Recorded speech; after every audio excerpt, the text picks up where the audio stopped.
The Mallory Factor is about money and politics, with straight talk directly from the decision makers inside and outside Washington. Mallory Factor asks members from his monthly Monday meeting the questions that matter the most. What role should government play in rebuilding America? Find out on the Mallory Factor. Welcome, Curtis Loftis, from my home state of South Carolina. You are running for Treasurer of South Carolina, but you're running unopposed, and you beat by taking all 46 counties of South Carolina an incumbent Republican in a primary? Why? How? How'd you do it? Well, I think I'm probably a good representative of the class of 2010. We're outsiders. I just couldn't take it anymore. I never thought about being in public office. I was in Panama for 45 days. I came home and read yet of another travesty of how we handle our finances. So I jumped in the race. Nobody said I could win. You know, the GOP establishment said you can't win, the press said you can't win, the business community said you can't win, but we did it. You know, we spoke to the people, we went out and talked, you know, math and science with them, financial wherewithal of the state, and what we found was they were interested. Now, you've been involved in a lot of things, but not government before. You've built hospitals in the Andes, you've delivered 170,000 meals to people who needed them. Why politics now? It's the same thing. It's public service. When I stepped away from my business, I started my own foundation. I pay for it so I get to do what I want to do. And that's why we did those other things. And government's the same way. It's just we don't look at it that way because we have so many politicians who've given up public service for self-service. And if you look at it as what can we do for the folks of South Carolina, it's great. I mean, it's a great opportunity. Now, a lot of people watching this are thinking, treasurer. What does Treasurer of South Carolina mean? I mean, Governor, Speaker of the House, Lieutenant Governor, those are the important offices. Is Treasurer important and why? Yeah, in South Carolina, it's by far the second best job. Treasurer is the private banker. You know, we manage and collect, we pay the bills. We deal with about $55 billion a year. The Treasurer is also the chairman of the Board of Financial Institutions. That's the state banks and savings and loans, and even things like payday lending. Also, I'm one of the 5 commissioners of our retirement fund. That's about $30 billion a year. And you know about state pensions. You know the problems that are all across the country. Virtually every state has problems with their pension plan. And that's going to be something that takes a lot of my time. You've been spending a lot of time getting ready to take office since you're running unopposed. What do you think the 3 biggest issues are that you want to tackle? Well, one of them is something. It's rather oblique. I am really amazed at how unserious politicians are about their jobs. I've gotten into this both on the national and the state level, and what you see is staff and bureaucrats run things. The politicians they spend all their time running for office, and yet when you look at what happens, do you want to give any specific examples and name some names? Come on, we'd love to hear some. Listen. Let me be careful right now. But what you see is very significant decisions made by people at the staff level. And that shouldn't happen. We've got to make these decisions ourselves. And I go back, you know, I won all 46 counties and defeated an incumbent in South Carolina, which is difficult. It's an incumbent Republican has never been defeated before. That was a statewide officer. And we did it because we talked to people like an adult. We said we have a problem with our unfunded liabilities. We're $20 billion in the hole. And we're not alone. A lot of states are. But what are you going to do to change it? Well, can it be changed? Yes, it can be changed. How? It's going to take leadership. One, it has to take politicians who aren't interested in being reelected. Now, I'd like to be reelected. Don't get me wrong. I've got this plan. So in 8 years, when I turn 60, I'll leave office.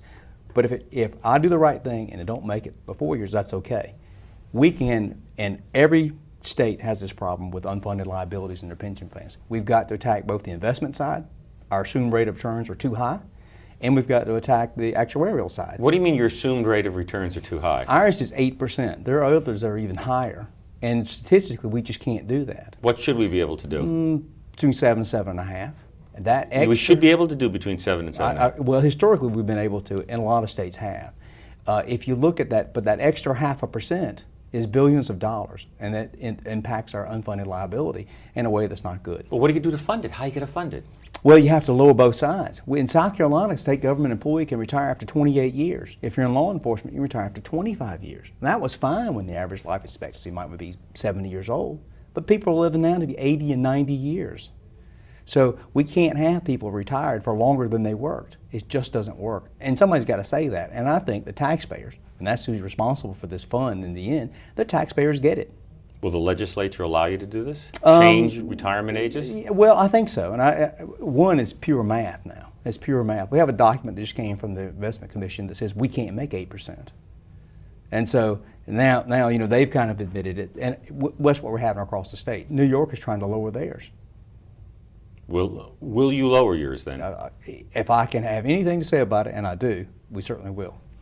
What are some of the other areas that you're going to make some major changes? Well, in? we just have to look at all of our investments. We invest about $5 or $6 billion a night. We have a college fund. $5 or $6 billion a night. Yeah, we have. Who do you invest it with? Well, it's laddered out, nightly, weekly, monthly. In some cases, maybe 2 or 3 years, and it goes out to a variety of different houses. It's complicated work, and I think we do a good job, but these things have to be studied. We have a college investment fund of $1.3 billion. We have one investor for that. That's not enough. I think it needs to be diversified. On our pension plan, I think we have lots of work to do on that. So it's going to be plenty to keep me busy. On the other side of the equation, business.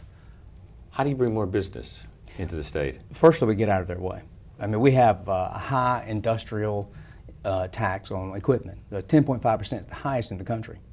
We recently bought Boeing there, and we bought Boeing by getting all the folks together and saying, how can we help these folks come here? They're bringing great jobs, and that's wonderful. We have companies like Milliken who are in the textile business, and we've all thought about the textile business failing. Well, they're making money.